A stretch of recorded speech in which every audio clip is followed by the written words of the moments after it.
as we all know, horses love to get wounds over their joints.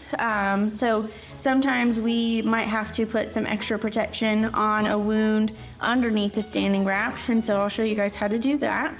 So first we're going to start with the hock. So oftentimes we'll ask you to put a telfa or a non-stick pad on first. And so this bandage material has a nice non-stick covering. So we'll pretend that he has a wound here on the side of his hock.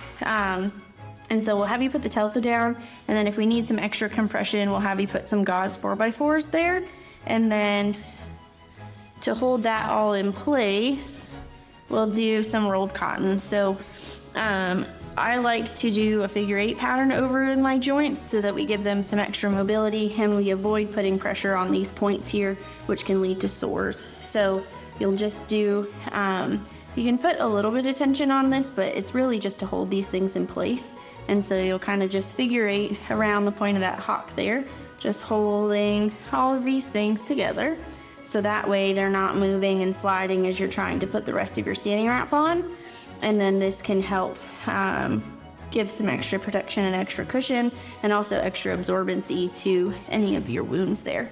So that would be how you would do your first layer for a hock wound. If you needed to protect a wound on the fetlock, then I'll show you how to do that. So we'll start with our telfa or a non-stick pad.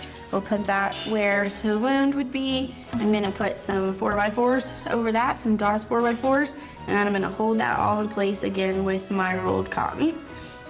And so I'm gonna do my first pass to just hold everything in place, and I'm gonna try to figure 8 around that fetlock joint here to give it some ability to move.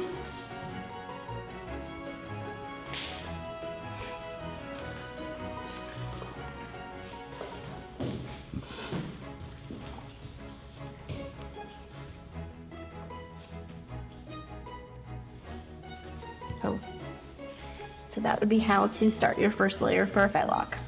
If you need to bandage a wound on the carpus, you're still going to start with your non-stick pad. They like to get these wounds in the front oftentimes. So I'll do my non-stick pad, my rolled gauze, and then I'll start with my rolled cotton here, or my rolled gauze here. And then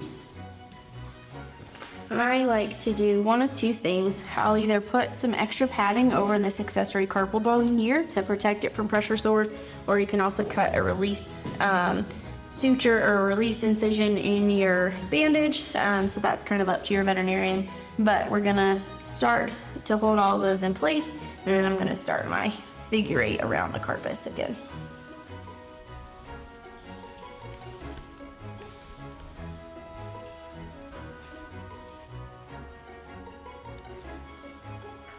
And that's the first layer for a carpus.